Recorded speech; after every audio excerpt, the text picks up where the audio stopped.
In grad school, I took a curriculum theory class because I loved teaching.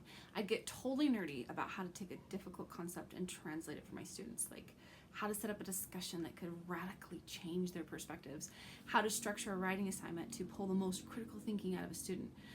And so I thought this class would be all about techniques and tricks to better build better assignments. But the class was almost entirely about studying how humans learn. We read all this theory, and our main project for the class was to present creatively our biggest life lessons and how we had become the people that we currently were. I was really confused. Why were we focused so much on learning and our life stories? I thought curriculum was a list of things a student should know and the different fun ways a teacher could present it. I thought that's what the class would be all about. I was wrong. So the word curriculum comes from a Latin root, and that means a course or race or journey, right? In the field of education, curriculum is the totality of student experiences that occur in an educational process. From that beautiful yet broad definition, the field of education then goes on to break down curriculum into different categories with different goals and objectives, and that list of things that students should know, and this is also known as scope and sequence. At Link Education Link, we hold to the broad definition. Curriculum is the totality of student experiences that occur in an educational process. Curriculum is the thing that you learn that makes you who you are. And because we are not beholden to that lovely scope and sequence, and instead are focused on interest-based, child-led, passion-driven, strength-centered learning, we are free to plan, prepare, and execute experiences that help our students do the kind of learning that helps them grow into the best versions of themselves. Our curriculum includes traditional subjects like knowledge and understanding, all those normal things, but we don't just focus on subject content.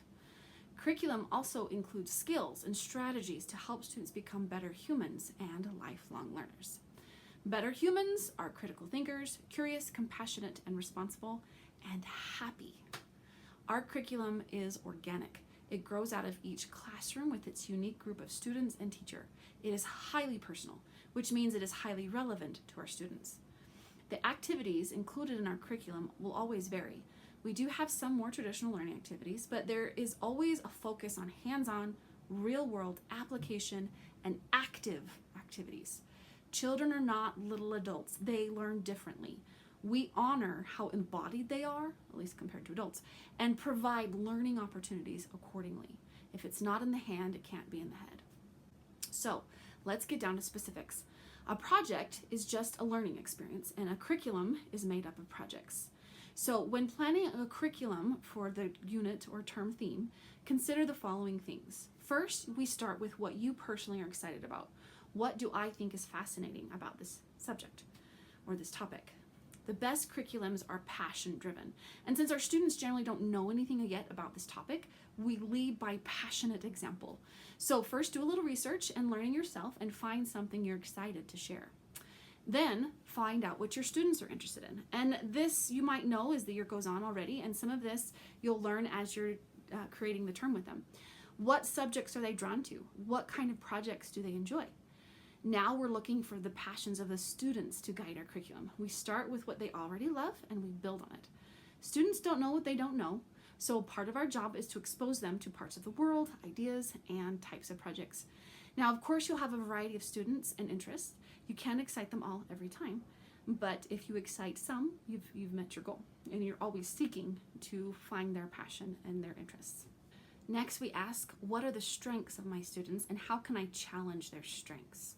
In other materials, we talk about why challenging strengths is more effective than focusing on improving weaknesses. To really get down to what your students are good at, what they love doing, what they are both good at and what they love, that's a strength. And find ways to build out what the activities are, what the projects are of the term out of those strengths. Then we ask, what are the next skills my students need to learn? Where are they ready to increase skills they already have, and what new skills are they ready to develop? Sometimes you get this right and sometimes you get this wrong, but you only are going to know that by giving it a shot. And you'll always be surprised by which students are ready for the thing that you weren't sure they were going to be ready for. And students don't know what they don't know. And so maybe this is a strength that they don't know about yet.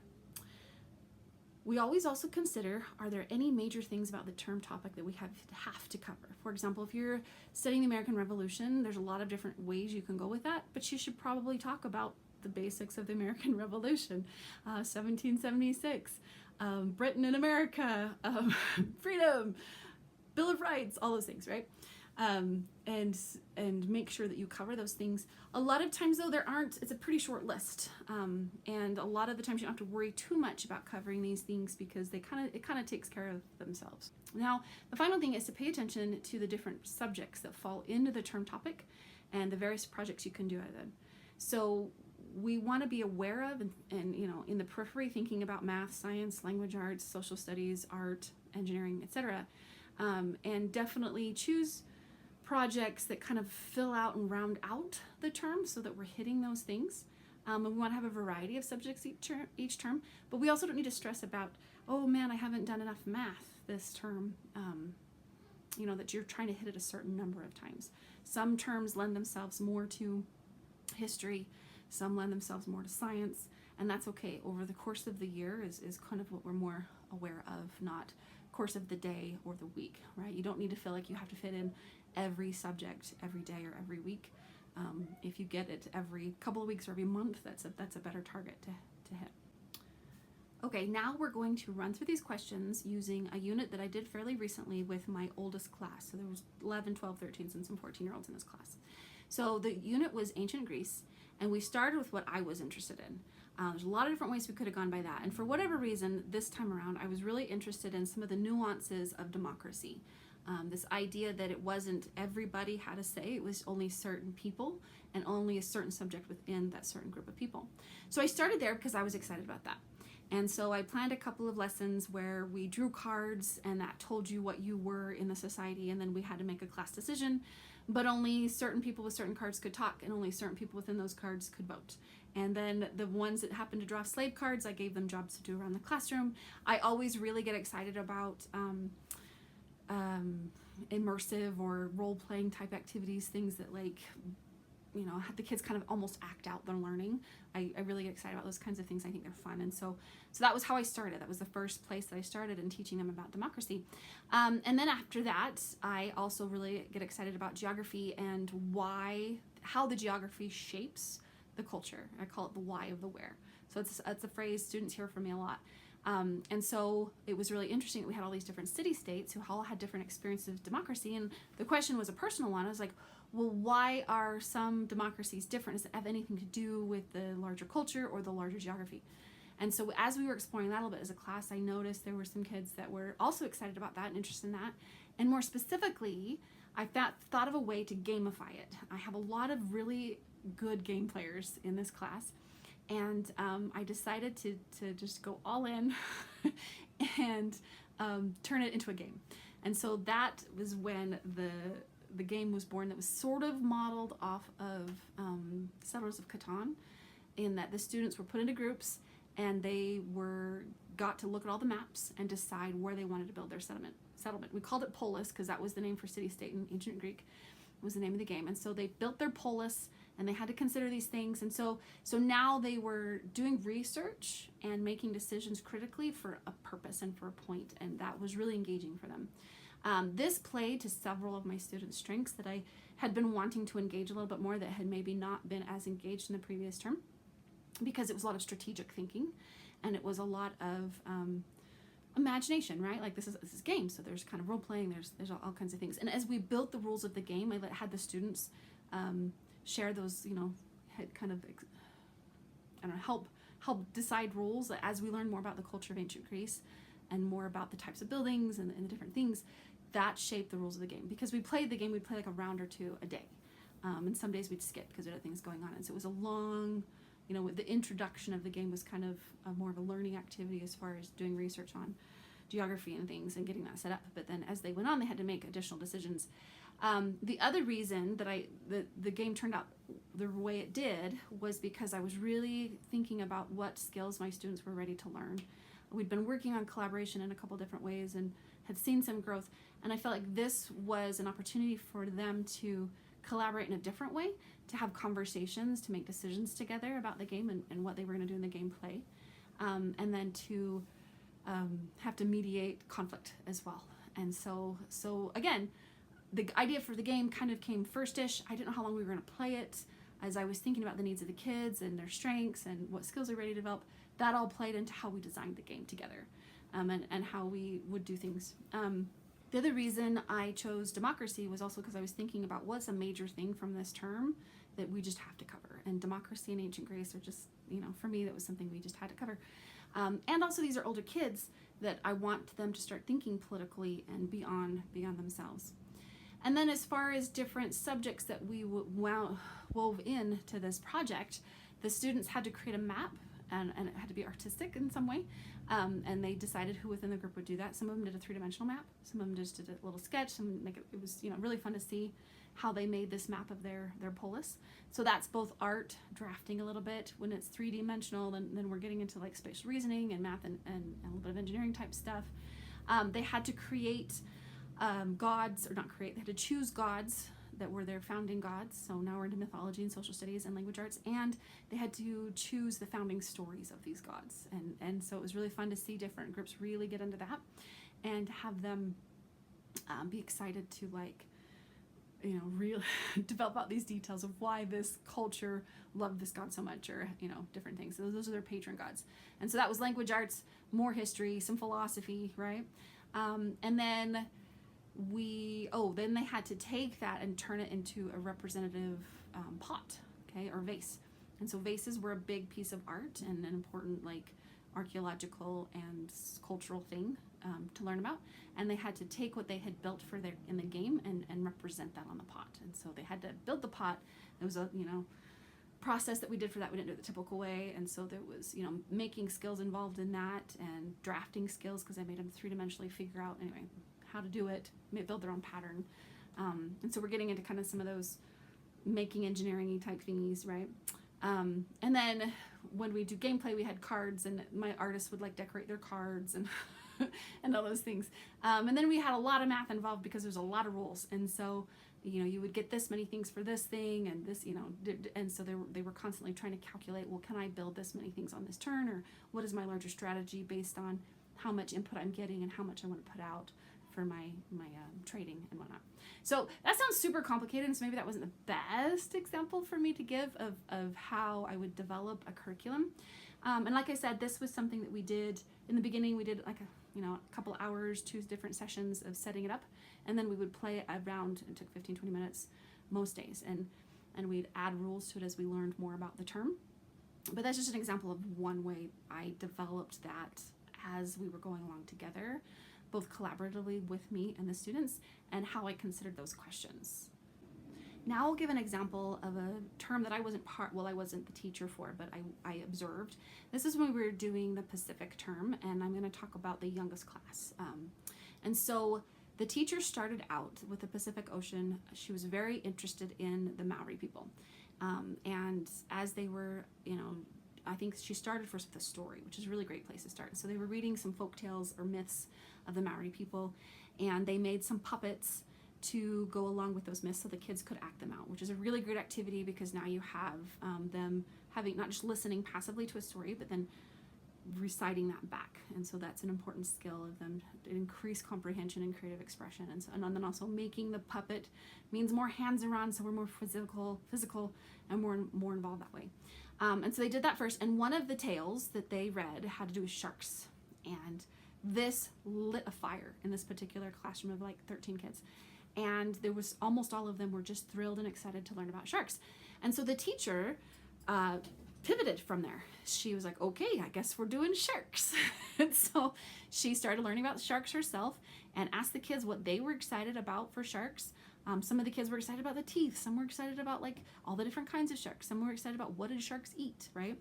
And then some of the kids were excited about what the Maoris thought about sharks and how they existed in their real world.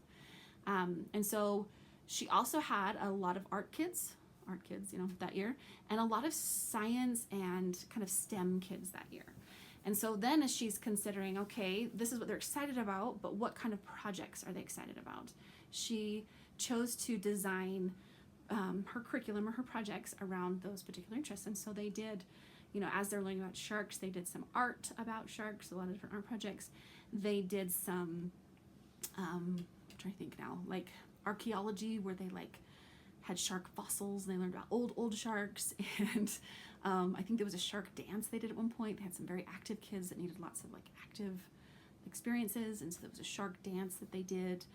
And then she had them do some science STEM projects that involved how sharks move and how their bodies are built, right? And so they made like a shark skeleton and like talked about the cartilage, and they had some substances there. So that's like very sensory based too, which is very, very important for the youngest group. And so all of those were, not this massive connected project like the game, but they were all connected by the thing that the kids were excited about, different types of projects. And then for the art project specifically, she was thinking about what are these students' strengths and where are they ready to be challenged in their strengths. And so for the art kids, she pulled out the next level of art for them, right? Like they had done a little bit of simple watercolor, and so she taught them resist, right? And this was a really pretty younger group, and so they did resist art with their shark watercolor. And so that's a skill, right? But it takes a little bit more patience, it takes a little bit more forethought. And so it was something these kids were ready for and excited for. And then with what skills were the kids ready to learn, they were also getting more ready to work more together as a group. And so the way she chose to incorporate that was, because a lot of these other ones had been more individual projects, she gave them some different shark stories from other parts of the world, as well as the Maori ones, and put them into groups and let them choose how they wanted to tell those stories to each other. I think they ended up doing like a little shark puppet play at the end of the term. And then, because it was so open-ended, it was specific, right? She ends up talking about sharks for like four of the 6 weeks, I think it was. And she tried to incorporate biology and art and language arts through stories. She tried to incorporate a little bit of engineering technology stuff with some of the making a model of the shark movement that she did. And then just a little bit of social studies or geography with where sharks live, right? But for the most part, she wasn't really concerned. Like there was no shark math they did, which is really appropriate at that youngest level. You don't have to always come up with a great, perfectly integrated math project, right? Like it's just whatever, go count the number of colors you need for this project, right? Like that's appropriate, that's enough. But she was not super concerned that she didn't cover all the other things that could go in the Pacific, because she's following their interests, right? They did do some Maori stuff. They talked about geography generally of the Pacific Ocean as they're talking about the geography of sharks. And what do sharks eat? They're also in the ocean, right? And so they're able to bring in some of these other things that are important when you're talking about the Pacific as a term. But it was all within the context of sharks, because she had 13 little kids that all they wanted to learn about was sharks. So there's two examples for you. One that's a little bit more connected and involved for an older class. I don't do a game all the time, like maybe every other year, right? It will come up, but it's a really great way to involve kids. And then the example of the alphas, the youngest group, and their sharks. So you can do both ways. Like it's just as you're paying attention to what the kids are excited about, what their need, what they're ready for, and your own personal passions. This is how a curriculum develops over the term. I don't think you can plan the whole thing out from the beginning. I think some people maybe can. They maybe got enough insight. But even if you do plan the whole thing out, you still want to be flexible enough to change. Because if you get a group of kids that really want to learn about sharks, that's where you're headed. Remember that these kids are becoming the best versions of themselves, and that is the ultimate goal of the curriculum, building out the curriculum, of coming up with projects, plans, activities, is to help them become the best versions of themselves. Happy curriculum creating.